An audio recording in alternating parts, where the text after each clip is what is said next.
Hello everyone, and that's it. Well, we're launching into this last video of this revenue management course, huh? Boo-hoo! To conclude this series, we're just doing a training session where I'm going to share with you 7 common revenue management mistakes that can easily be avoided, okay? No exercises, no frills, no nothing, just some practical advice. So avoid them is the idea. You're walking in the jungle, and here are some snakes, alright?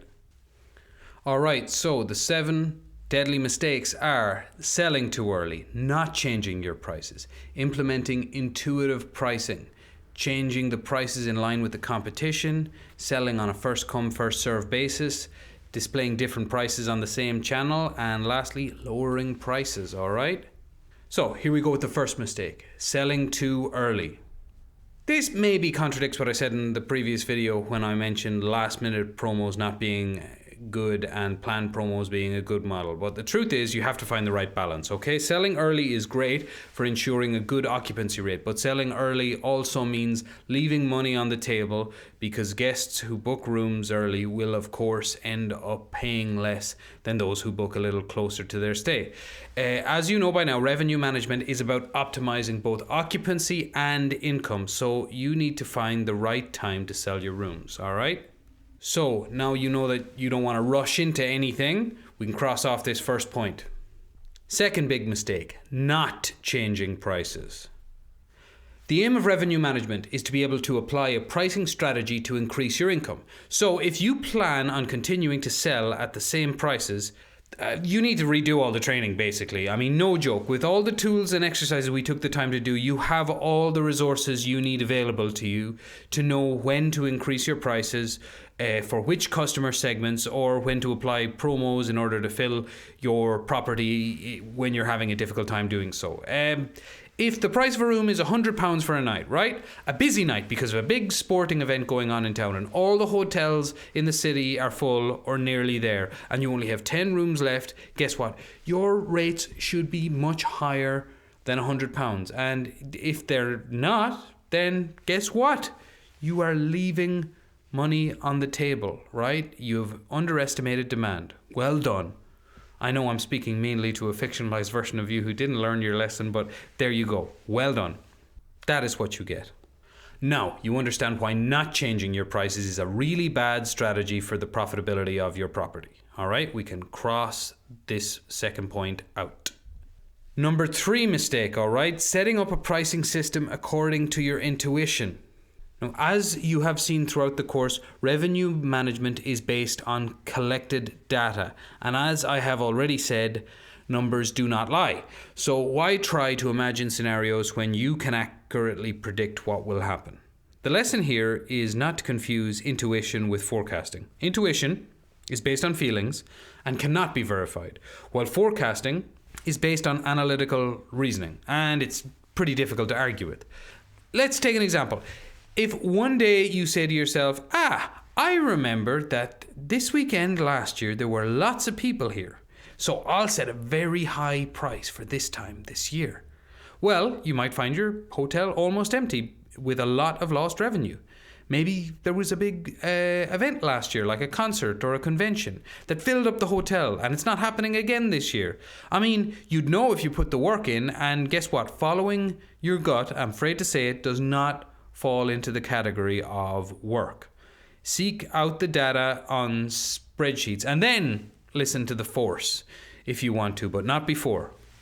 So now you know why choosing your pricing based on your feelings will not help you optimize your income, okay? So we can cross this one off the list. Point 4 will officially make me a broken record, but I don't mind. Don't change prices according to what the competition's doing, okay? Guess what? The competition jumps off a cliff. You don't even notice because you're knee-deep in research looking at Swedish school holidays and the tour dates of that Armenian folk band that's popular with one of your segments. A competing hotel, even if it shares similarities with your establishment, will never be an exact replica of your establishment for many different reasons, such as the fact that you do not have the same services or the same targets. What works for them will not necessarily work for you, and conversely, what works for you will not work for them. Although we secretly hope that they make all the mistakes, all the ones on this list. That's why we call them the competition, all right?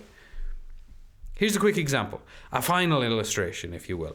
If your competitor increases the rate from £100 to £150 because he is hosting a wedding ceremony and you follow his strategy, you are headed for a big disappointment. The wedding guests will probably stay at the competitor's hotel and not yours because, as mentioned, he's hosting the thing. So in the end, you miss out the wedding guests, but you also miss out whoever might have stayed in your hotel had you not raised the prices inappropriately.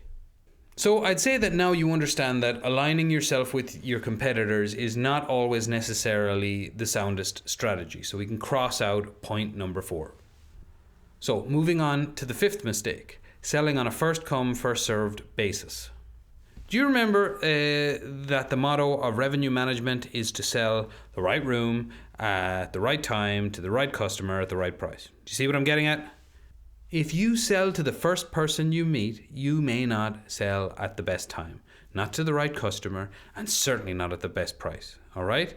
This goes back to that first mistake, okay? Selling to the first mover is sometimes selling too soon. Not all bookings and not all travelers are the same. Every booking, and especially every customer, is unique. Someone who books a stay on Expedia, for example, is not as profitable for you as someone who books on your website. Now that you understand that sometimes not selling can be beneficial because you can make a better sale later, we can eliminate this one from our list. So, 6th and penultimate mistake, displaying different prices on the same channel. Now, unless you have been living in a cave for the last 6 or 7 years or so, you should know that price parity hasn't existed since 2015. It is therefore now possible to offer different rates on different distribution channels, right? Great for boosting direct bookings in particular. It is therefore of the imperative to have as many different price ranges as possible, but it is also very important to never display different price ranges in the same place, as this can devalue your offer generally. You know, people might see it as a bit of a swindle. The price you offer on Booking should only be available on Booking. The price you offer on Expedia should only be available on Expedia. I could go on. Finally though, the best guaranteed price you offer should only be available on your website so you can maximize your revenue. So you now understand that a channel strategy is essential to maximize your revenue. All right, we can cross this one off the list. And finally, the last mistake, the biggest one, and the one I have already mentioned several times, lowering prices without doing the necessary research behind it, okay? I literally can't say it enough, and so I suppose it serves as a perfect conclusion to this course. Never lower prices. You don't have to. If you want to attract more travelers, do not play the price game. Increase the value of your offer. Thanks to the segmentation we saw in Chapter 1, by understanding the needs and expectations of your guests, you know the sensitivities of your guests, and you therefore know on what points to rely to enhance the value of your establishment and your services from their perspective. All right? Moreover, it is very important that your services are highlighted on all the booking platforms. This is the way to enhance the value of your product.